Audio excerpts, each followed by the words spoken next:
Hello everyone, this is Dr. Young, and in this video we're going to start talking about the ideal gas law. In previous videos, right, we went over kind of the kinetic theory of gases, talked about the main postulates of that and how it relates to ideal gases. So now we're going to talk about the ideal gas law and use it to figure out properties of a gas, like the temperature, the pressure, or the volume, things like that. So just to remind you, here are the tenets, right? The gases are really tiny and volumeless. Gases have constant random motion, that their speed is proportional to temperature, that they have inelastic collisions so they don't lose energy, and really that there's no attraction or repulsions between the gas particles, right? And if all of that is true, we have a gas that is quote unquote ideal, and we can talk about ideal gases. So what is the ideal gas law? You're going to repeat it 1,000 times. We'll start chanting the mantra now, but it's PV equals nRT. And so the idea is that the ideal gas law explains the relationship between the pressure, the volume, the number of moles of a gas, and the temperature of the gas to one another. And it came about from a few different laws, one of which is Boyle's law, which relates pressure and volume, says that they're inversely proportional, right? So if you decrease the volume of a container, the pressure goes up, for example. There's also Charles' law, which relates, not pressure and volume, it's temperature. Sorry. Temperature. Which says that as you increase the temperature, you will also increase the volume or vice versa, right? So you can imagine that, and you may have seen this before, if you take like a balloon, for example, and you put it on ice, the balloon shrinks, the volume decreases. And then there's Avogadro's law, which relates the amount of moles of gas to the volume of the gas, right? So more gas takes up a larger volume. Seems kind of intuitive to us at this point. But if you combine this all together, you get PV equals nRT. So what are these variables? We've got P, which is pressure. And there are lots of units for pressure. We're going to use atmospheres a lot, but there's also millimeters of mercury, which I mentioned before. There's torr. There's a whole bunch, and we'll talk about those in the next slide. There's also V, which is volume, right? The volume of the gas. That's usually going to be in liters, but of course it could be square meters. It could be milliliters. It could be something else. N is the number of moles. The number of moles of a gas. R is the gas law constant.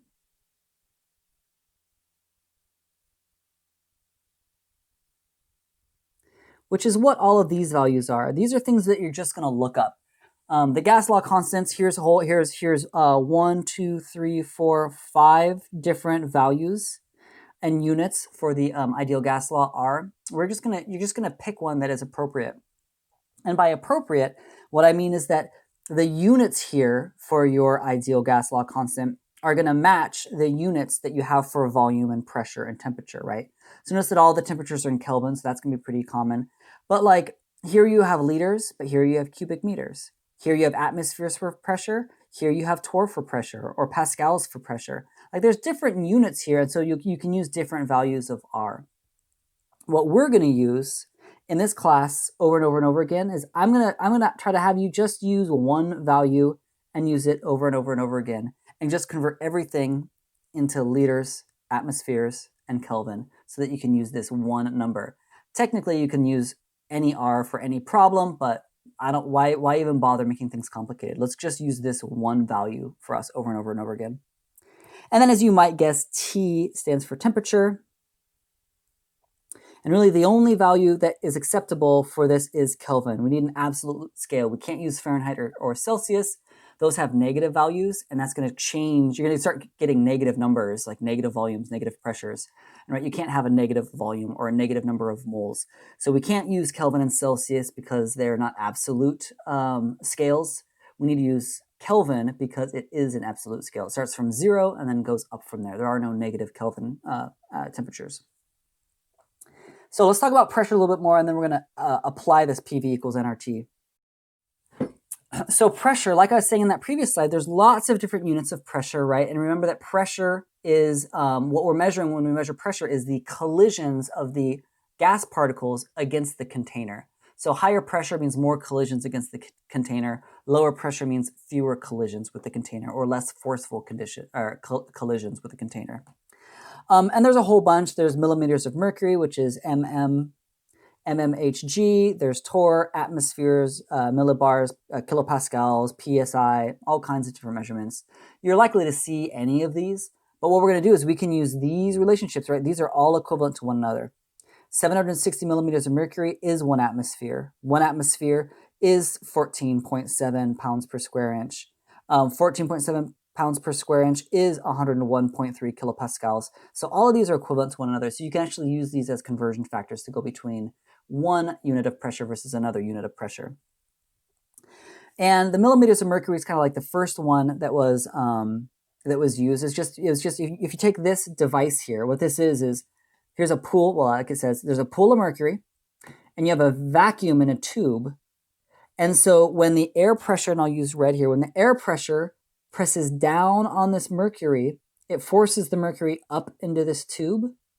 And the higher it goes up into the tube, that must mean that there's more atmospheric pressure. There's more pressure right here. And so what people did was they literally measured from the surface of the mercury to how high the mercury went, how many millimeters did that mercury go? That's how we got millimeters of mercury. So at normal atmospheric conditions at sea level, a tube of mercury will move up 760 millimeters is the idea. And so all of these values, right? So 1 atmosphere is the pressure at sea level under normal conditions. So you can assume it's about 1. The further up you go in the mountains, the lower the pressure goes. So we have like, 0.988 atmospheres or something like that. And I also want to mention while I'm here that we have something called standard temperature and pressure, which is often abbreviated as STP. It's not Stone Temple Pilots, which would be pretty sweet, but it's standard temperature and pressure. And always the standard temperature and pressure is 1 atmosphere for the pressure and 0 degrees Celsius, or in other words, 273.15 Kelvin. Right? That is the temperature and pressure. That's just standard. That's like standard conditions is the idea. 0 degrees Celsius is pretty cold. It's below most people's room temperature. But when people say STP, when you read STP online or in the book, they're talking about 1 atmosphere for pressure, 0 degrees Celsius for the temperature. If it's not STP, people will say like, oh, actually it's 1.2 atmospheres, or the temperature is really 25 degrees Celsius or something like that. If you don't see them, then you can assume STP, or sometimes people will just say it's at STP. It's at the standard temperature and pressure. So that'll be something, this will be a key thing to kind of keep in mind when you're solving problems and they say STP. So let's take a look at how we would solve problems. For the ideal gas law, you're going to see problems in one of 3 ways where you're going to apply this ideal gas law, the PV equals nRT. One is where you're going to find the missing variable, right? Where it says like, what is the pressure? And then it gives you some other information. And what you're looking for is you're going to solve for pressure. You're going to do a little algebra to get pressure isolated onto one side of the equation and then just solve for it.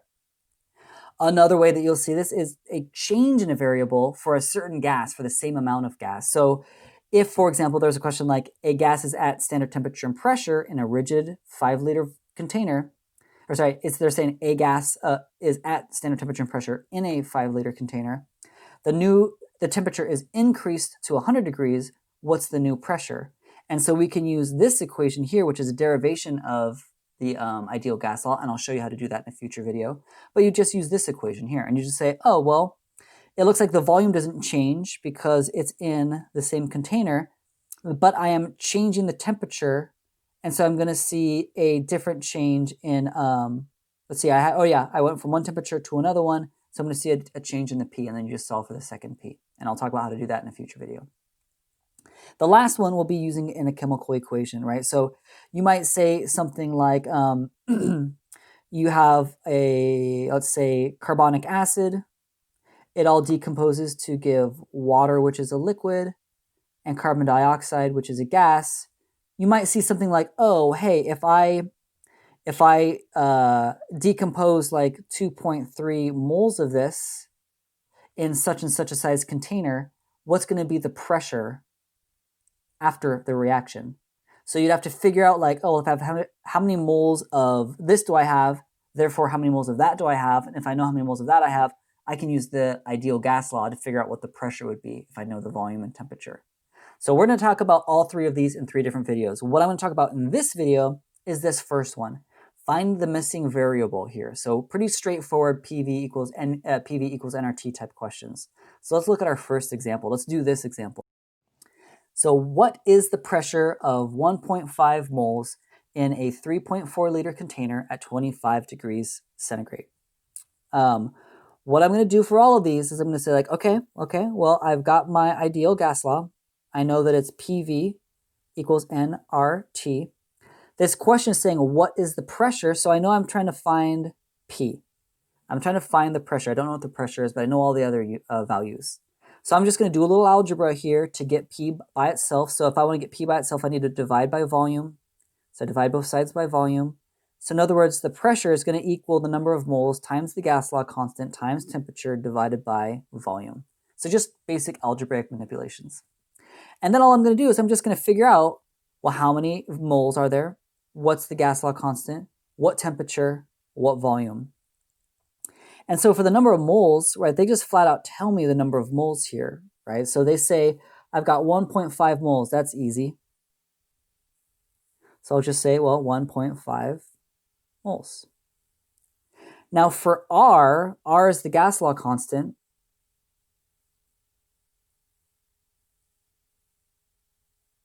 Right, and I'm saying we should always use the 0.0821 atmosphere liters per mole Kelvin. This is just a conversion factor. This is not an amount. Again, you just look up these values. I think we should just always use this one and always get to these units so you can have a nice, clean, easy way to solve all of these problems. You don't have to worry about, gosh, which R should I pick? Just don't stress out about that. So I'm going to put that in here. So I've got 0.0821 atmosphere liters divided by a mole kelvins.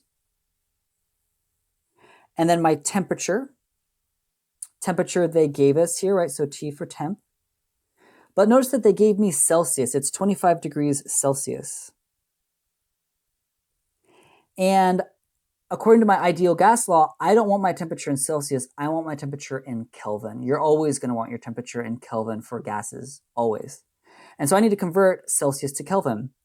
If you remember in like a way back in chapter 1, all I need to do is add 273.15 to my right? The equation is Celsius plus 273.15 equals Kelvin. So if I do that, then I'm going to get 298.15 Kelvin. And that's going to be my temperature. So I get to add that here for my temperature. So I just converted Celsius into Kelvin. And then lastly, I need to know the volume.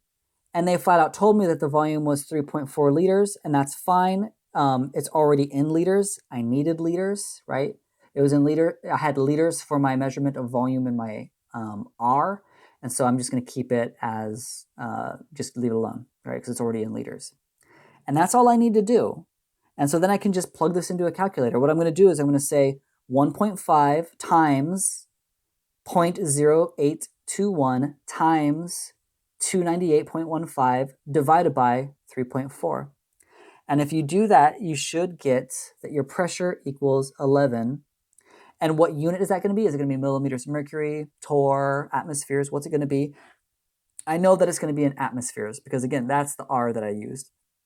So I know my value is going to be in atmospheres. And that must be what the pressure is of 1.5 moles in a 3.4 liter container at 25 degrees Celsius. So we're going to see that we're going to do this over and over again. We're just going to take the ideal gas law, do a little algebra to get the unit that you want on the right side, plug in all of the values that you need. So how about this one? What's the volume of 1 mole of gas at standard temperature and pressure? Same start. So it's asking me, right, what is the volume of a gas? So it's just asking me a variable, so I know I need to use PV equals nRT. In this one, the question is, what is the volume? So I'm going to get volume by itself. So I'll divide by P on both sides, so I get volume by itself. And then I start just filling in my variables. How many moles? Well, it just tells me flat out 1. It just says 1 mole, easy breezy.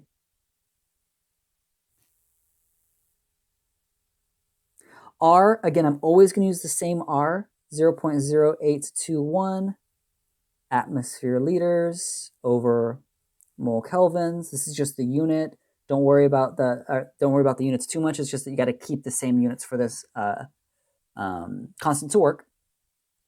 What's the temperature? I don't see a temperature written out. But I know this is STP, so I know the temperature is going to equal 0 degrees Celsius, or in other words, 273.15 Kelvin. And I know the pressure is 1 atmosphere, right? Because it's STP, it's standard temperature and pressure. So the temperature I know is going to be 273.15. Just plug that in. And the pressure I know is 1 atmosphere. And again, right, I'm making sure that all of my units are the same. My pressure is in atmospheres, temperature is in kelvins, and then I've got moles canceling out. That means that my volume is going to be given in liters. When I solve this, it's going to be in liters. So equals, and if you do this, right, so 1 times 0.0821 times 273.15 divided by 1, you should get 22.4 liters. That's the volume of 1 mole of gas, of any gas. Notice that I'm not saying what the gas is. I could have said helium or carbon dioxide or neon or something like that.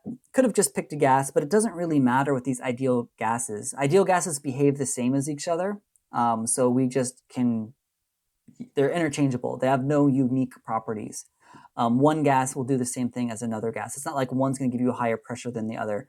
At normal conditions, everything behaves ideally. We don't need to even worry about this. This is kind of a cool number to kind of have in your head, that 1 mole of gas at standard conditions is 22.4 liters. You can do a little like self-checking if you know this number, that 1 mole of gas should take up this volume, 22.4. And I'll try to show you what I mean in a little bit here.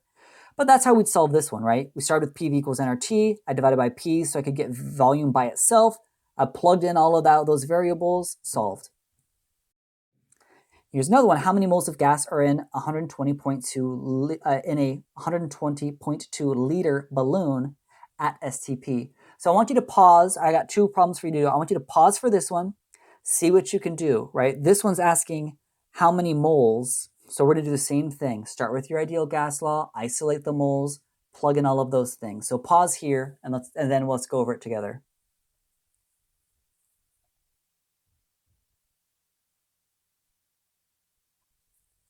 So, how many moles? PV equals nRT.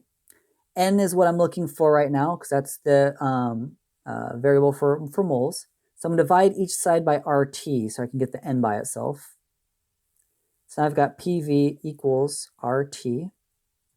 So I'm just going to start popping in those values then, right? So what's P? What's my P going to be? My P, I don't see P written out. I don't see pressure written out, but I do see STP. So again, I know it's 1.0 atmospheres, and I know I'm at 273.15 Kelvin.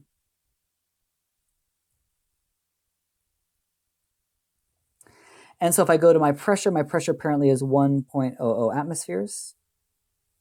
I also need the volume up top. The volume says from here that it's 120.2 liters. And then that's divided by R, which again, I'm going to use the same R.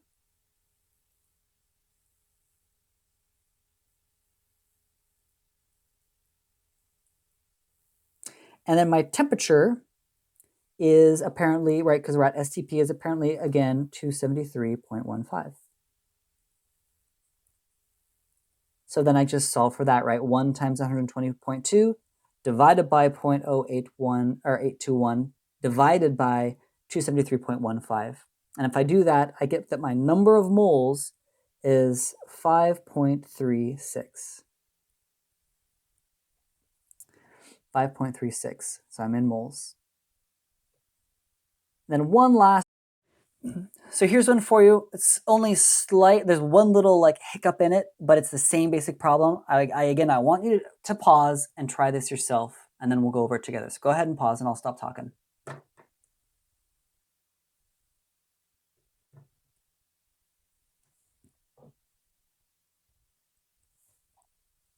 Okay, so in this one, it's saying, what is the temperature of this gas? So again, it's just one variable that I'm being asked to find. So I know I need to use my ideal gas law. And this one, they're asking about the temperature. What's the temperature? So I'm going to divide each side by RT, NR, not RT, which gives me PV over NR equals my temperature. So I'll go ahead and I'll start filling these out, right? What's my pressure? Well, my pressure is 862.2 torr. And so I have a choice now. I can either go look up another R value that has torr in it instead of atmospheres, or I can just convert my torr into atmospheres and use the same R that I always use. I personally like to just always use the same R and just convert my torr into atmospheres. And so if you remember on that a few slides ago when I had all those pressures, we said that there are 760 torr per every 1 atmosphere. So what I'm going to do is I'm just going to convert my torr. So 862.2 torr. It's apparently 760.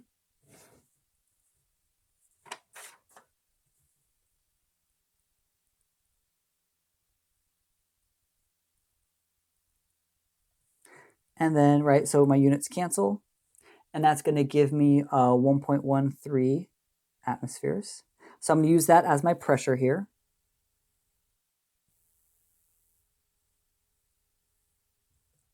The volume they flat out gave us, right? They just gave us the volume. They said it's 3 liters.